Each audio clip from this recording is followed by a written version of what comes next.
इस इंडिया गठबंधन और महागठबंधन के जितने भी दल हैं, जिनके कार्यकर्ता मैं देख रहा हूं मैदान में तो है ही, पटना के चारों तरफ और पटना की सड़कों पर मुझे दिखाई दिए हैं, जिन्होंने चुनाव शुरू होते ही ऐलान कर दिया है कि अगर उत्तर प्रदेश 80 हराओ का नारा दे रहा है, अगर उत्तर प्रदेश 80 हराओ का नारा दे रहा है, तो बिहार भी पीछे नहीं है। 40 हराओ का नारा यहां से भी निकल करके जा रहा है। और अगर यूपी और बिहार मिलकर के 120 सीट हरा देंगे तो भारतीय जनता पार्टी का क्या होगा। मैं अभी सुन रहा था, हमारे कम्युनिस्ट पार्टी के नेता ये कह रहे थे कि समुद्र मंथन हुआ था कभी। समुद्र मंथन हमारे सभी लोगों को पता है। समुद्र मंथन के दौरान क्या हुआ है, लेकिन इस ऐतिहासिक मैदान में मैं कहना चाहता हूं कि 2024 में संविधान मंथन होने जा रहा है। एक तरफ वो लोग हैं जो संविधान बचाना चाहते हैं, संविधान के रक्षक हैं, और दूसरी तरफ वो लोग हैं जो संविधान के भक्षक हैं, संविधान को खत्म करना चाहते हैं। मैं जब बिहार आया हूं आपके बीच में, जब मैंने अखबार उठा करके देखा तो एक युवती ने जान दे दी। एक बेटी जो परीक्षा में दे करके आई थी, क्योंकि परीक्षा को रद्द कर दिया गया, पेपर लीक हो गया, जिसके कारण उसने आत्महत्या कर ली और कहा कि मां बाप से मैं माफी मांगती हूं। यह उत्तर प्रदेश में एक घटना नहीं हुई है। उससे पहले भी कई नौजवानों ने, जिनको नौकरी नहीं मिली, उन्होंने अपनी जान दे दी। जिस शेष से मैं चुन करके आता था, वहां भी एक ब्रजेश पाल बेटे ने, हमारी आपकी उम्र से कम उम्र, उस नौजवान ने पढ़ी लिख ली डिग्री जो थी, उन डिग्रियों को जला करके और आत्महत्या कर ली। ये हालत है देश की। और वहां पर उत्तर प्रदेश में जहां पर से प्रधानमंत्री चुन करके जाते हैं, जनता ने भरोसा किया उन पर, उनको बहुमत दे दिया, लेकिन डबल इंजन की सरकार ने बेरोजगारी दी है। मुझे खुशी है कि तेजस्वी ने यहां पर नौकरियां दे दी, रोजगार दे दिए, और हम तो वहां 60 लाख बच्चे जिनको पेपर नहीं लिख पाए, उनका हिसाब किताब लगाते हैं।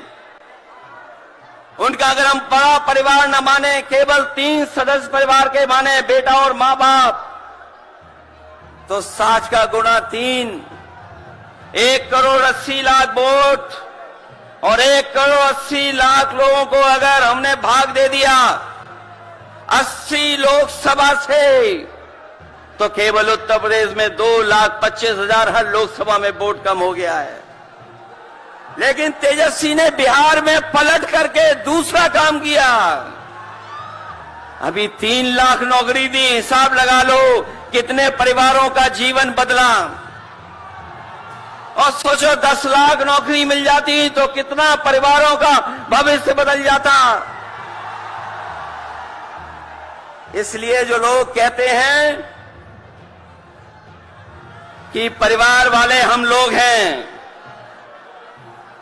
ये जो आरोप लगाते हैं परिवार वाला आरोप हम लोगों पर, मैं उन भारतीय जनता पार्टी के लोगों से कहना चाहता हूं कि भारतीय जनता पार्टी इस बात संकल्प ले कि किसी परिवार वाले को टिकट नहीं देंगे, और संकल्प ये भी ले कि किसी परिवार वाले से वोट मांगने भारतीय जनता पार्टी के लोग नहीं जाएंगे। मैं तो ये जोश देख रहा हूं यहां मैदान में, ये जो जोश दिखाई दे रहा है यही बदलाव लाएगा, यही भाजपा को हटाएगा। जब जोशीले नौजवान मिल जाते हैं तो बड़े बड़े लोगों का तख्त हिल जाता है। तो इस बार उन्हें आप बाहर करोगे कि नहीं करोगे? पहली सूची बीजेपी की आ गई, उस सूची में बिहार बाहर है, बिहार नहीं है उसमें। इसलिए बिहार से वो बाहर जाने वाले हैं, यूपी वाले भी बाहर कर रहे हैं उन्हें। इसलिए मैं आप सबका धन्यवाद देता हुआ और आदरणीय लालू प्रसाद यादव जी का मैं विशेष धन्यवाद दूंगा कि जो इस रैली में पधार करके न जाने कितने लोगों का मनोबल बढ़ाने का काम कर रहे हैं। न केवल यूपी के लोगों का, बिहार और देश के लोगों का मनोबल बढ़ा रहे हैं। और जो तकलीफ और परेशानी उन्होंने जीवन में देखी है वो राजनीतिक देखी है। ये राजनीति की वजह से तकलीफ और परेशानी है। मैं अभी तेजस्वी जी को सुन रहा था, उन्होंने कहा कि एक एजेंसी आ गई। ये एजेंसी इसलिए आई है कि राजनीति में हम लोग हैं और हम लोग अगर इनका मुकाबला न कर रहे होते तो कोई एजेंसी नहीं आती। उन्हें डर है कि ये ताकत मिलकर के, ये गठबंधन बन करके उनको हटाने का काम करेगा। इसलिए मैं आपसे कहना चाहता हूं, 120 हटाओ, देश बचाओ। भाजपा हटाओ, संविधान बचाओ। भाजपा हटाओ, देश बचाओ। भाजपा हटाओ, आरक्षण बचाओ।